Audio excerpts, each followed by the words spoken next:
Hey guys, welcome back to Indirect Knowledge. So tonight we have a very special tarot card reading. This is for Marla. And just for this and everything on this channel, I don't really often, especially if it's names that are a little bit different, I don't like to really mention if there's like a second person and what their name is, just because I think there's sometimes, people can put two and two together a little bit too easy. But so I'm just going to hold back that name, but Marla, you know who this person is. And so I just want to let you know that the person we're talking about here and stuff is that person that you had reached out to me about. So Marla's question is regarding this person is, does he see her more than just a friend, which is probably why the relationship seems a bit odd. And it's really what she wants to get some clarity on. Does this person see her as more than a friend? So let's find out. So we're going to do a 7-card spread on this, and just cut the deck.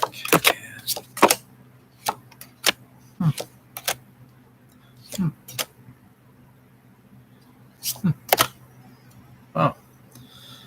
Gotcha. Wow. Okay, so I'm picking up quite a bit of energy here. So in the past, with this relationship and everything, it was really about kind of a new start of something. And it was the start of finding something that really grounds you. And it was really kind of about, this was a relationship that was, kind of based on sort of a deeper kind of groundedness. There was sort of a connection there, but one that would maybe be like long lasting. And it was new. And so it's sort of along that line. So anything new has a tendency of being, well, maybe not new for so long, but some relationships or some friendships or some connections, they do have sort of an element of length to them, a history that will kind of is almost inevitable. And that's what this relationship started off as. And that was, at least that's what it developed into. It, we're talking maybe, in the short period of time in the past, not far in the past. Now where we're at as far as everything goes with this relationship and everything, it's two of wands. Twos are about relationships and numerology. And then you notice this, one rod is behind, one of the staffs is behind this person. They've got the world in their hand, they have the other staff in the other hand. So it's kind of an interesting thing. There's an expanse that we see here. There's water looking off in the distance. The earth is about material gain and stuff. So we have that element that we had with the previous card with the pentacle. It's got kind of that Capricorn element, earthy kind of element. So we got some elements here. We have water, that's about fluidity. We have earth, that's about being grounded. So there's this kind of like when you see this particular card, really the kind of thing that you need to understand is sort of like how these two elements kind of interact with one another. Water is really about fluid and moving in different directions and going with the flow. Earth is really about, finding something solid. It's about foundation. It's about, planning things out. And so the question here is, which approach do you want to take? Do you want to take a more fluid approach, or do you want to take maybe a more traditional, grounded approach, that kind of thing, to the relationship? And so that's kind of what's been going on in this current moment. It's like, do we take things to the next level? Do we keep things the way they are? You have to kind of look at your options and kind of weigh those things out. And this person has to do the same thing as well. Now, in the near future, where we see things headed is sort of this, this is the 8 of Cups. So we finally get a cup, which is all about relationships, and we get 8 of them. So there's a lot of cups there. But you notice in this here imagery, this person is actually walking away from the cups, going in a different direction. So it's kind of like leaving the relationships, leaving things in the past and kind of going alone, going in their own direction, that kind of thing. We see the moon here and stuff, which is also significant of, and we see 2 different phases. We see the full moon, and then we see the crescent moon. And so this is like moon phases, it affects water. So it's about like some kind of more turbulence or some of that choppy water that tends to happen. Tides come in, when the moon comes in. And so the water comes in, it's more of about a fluid type of energy. So things are more apt to change, so you get some changing shifts and different things like that start to happen. But we also have the 8. So there's been some kind of a connection here from the past, the present, and the future. And that connection has been this element of groundedness, this element of money and finance and, working in that direction on some level. It's been subtle, but it's still been there. And we see that here with the 8. 8 in numerology is really about, money, groundedness. It's really that Capricorn energy of trying to create foundation, try to get things going, comfortable lifestyle, making a life, making a home, groundedness, those kind of things. So keep that part in mind. But this card here is really kind of the desire to kind of leave material life, to go beyond it. It's kind of like when you get your wish, but it's maybe not exactly what you thought it was going to be after you get it. So it's not as meaningful as you thought. Like you had this desire for something, but then that desire kind of shifted. It kind of went into a different direction. So that's kind of where we see the future kind of headed. It's like, okay, maybe whatever you're desiring, you're going to get, but it's almost like, I'm feeling more drawn to something else, or, my focus is shifting kind of thing. So it could be about this relationship, but very, very much so. Or it could be other relationships going on in your life. And maybe now you're trying to find more of a solitary relationship, maybe with a single person or something. It could be along those lines as well. Let's look at the energy surrounding. We talked about that 2 of Wands a minute ago with the earth. The person's holding the earth in that. And then there's the water and the expanse, and we have the element of the earth and the water and all that. That's in the present moment. What's going on with that? Well, what's going on with it is we have this energy here of the Fool. Okay. Now, don't take the Fool to be like, oh, I'm a foolish person, or I'm a fool. Don't put yourself in this person's shoes per se. No pun intended. The Fool's shoes.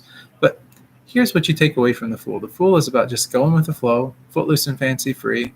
We got the sun, so it's a bright day. You can see everything clearly, but your mind is kind of in the clouds. You don't really know what to expect. You don't really know what's going on. And that's what's going on in the present moment. And it's evident just by the question that was asked. I mean, we're trying to figure that out. And then we will, and we're getting there. Next is really kind of like maybe what your desire is, or where you're kind of at with things, kind of the attitude around this whole relationship, or the potential of this relationship, that kind of thing. Well, we have the Page of Swords. Page is a messenger. Swords are about the mind, mental. We have clouds up here.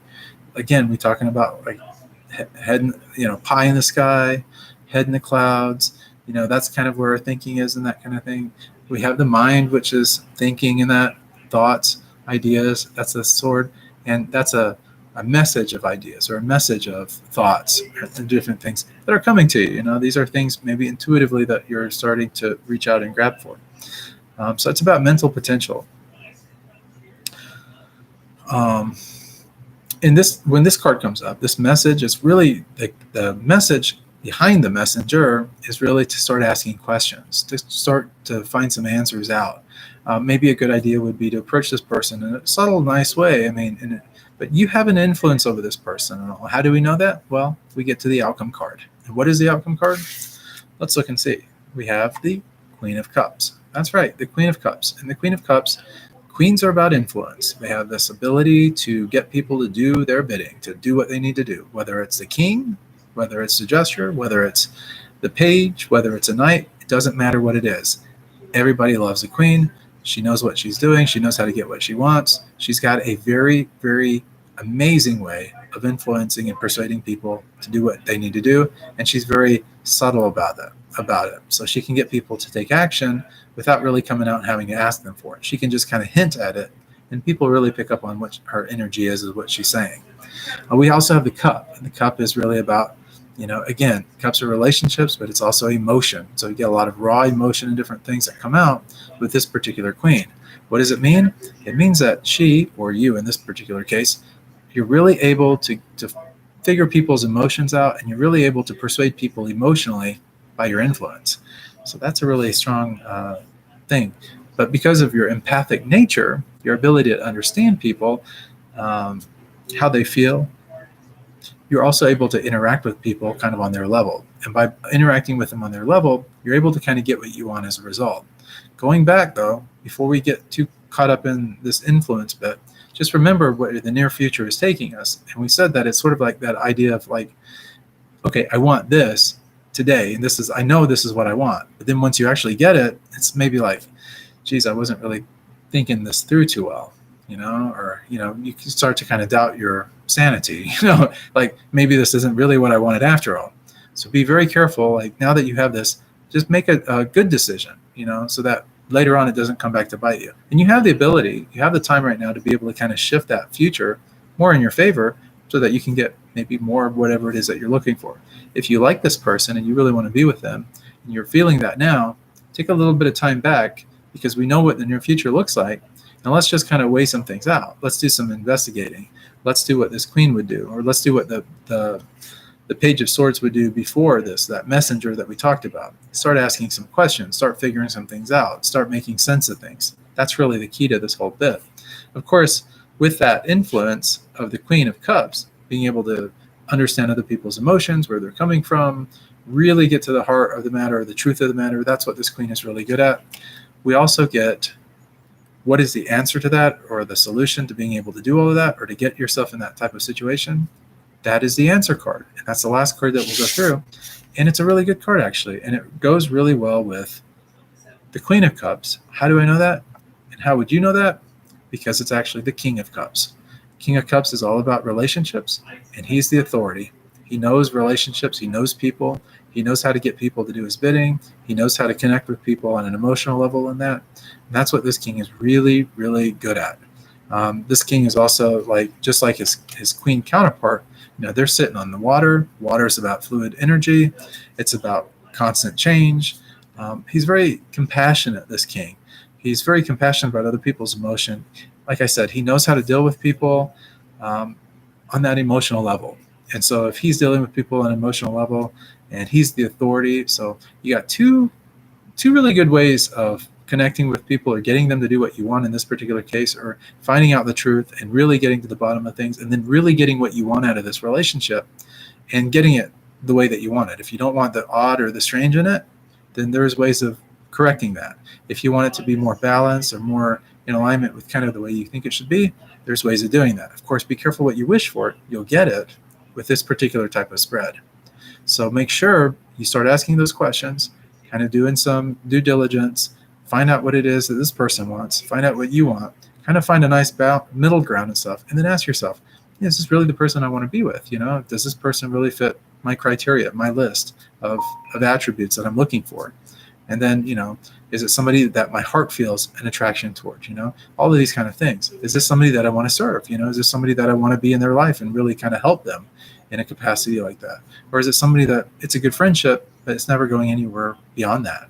You have to kind of figure this out. And the best way to do that is to start with asking some questions and just use that influence that you have, that emotional influence, that watery influence, that psychic influence, to really be able to start driving home what it is you're trying to influence. Start internalizing that information and being able to use it in a nice way in order to create change in your life, in this relationship, to be able to get what you want. So that's really the heart of the matter. And I think that's really what you were trying to more or less really kind of get out of it. Now, as far as where I'm concerned at, or where I'm at with this whole reading and everything, we go right back to the question is, just a friend? Why so odd?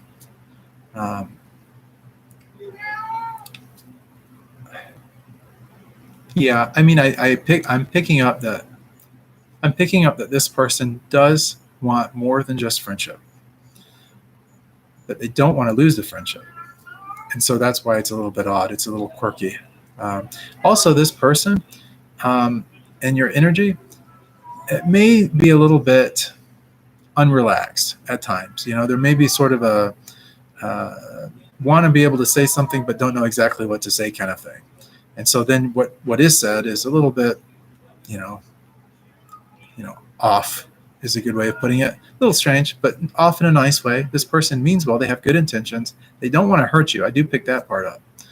So, kind of figure it out, see what's up with it, connect, communicate better. You're going to start to see some different changes in the relationship and all. But just remember, there is that element of moving on and moving beyond even this. So hope to see you guys on the next episode of Indirect Knowledge. I hope that this has helped you.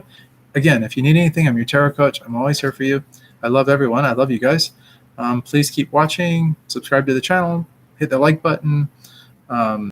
Hit the bell notification so you get notifications when we come on. And if you want to ask a question when we're on the live stream, you can pop in to the chat, ask a question. Be happy to to answer that question. We do these live streams quite frequently, and they're a lot of fun. And I hope to help educate people more about tarot and just, intuition and being psychic and all that good stuff. Also, if you guys are you want to help the monks, kind of our mission for spreading love for God, you can do that. Just go to helpbydonating.com. I'll have that information in the description below this video, and I'll also have my email address in case someone just wants to reach out for, if something's going on in their life, they need some support, some help. That's part of my service here, so that's what I'm here for. So just reach out, and we'll do the best we can to help you. Thank you so much for tuning in. I'll see you guys on the next episode of Indirect Knowledge.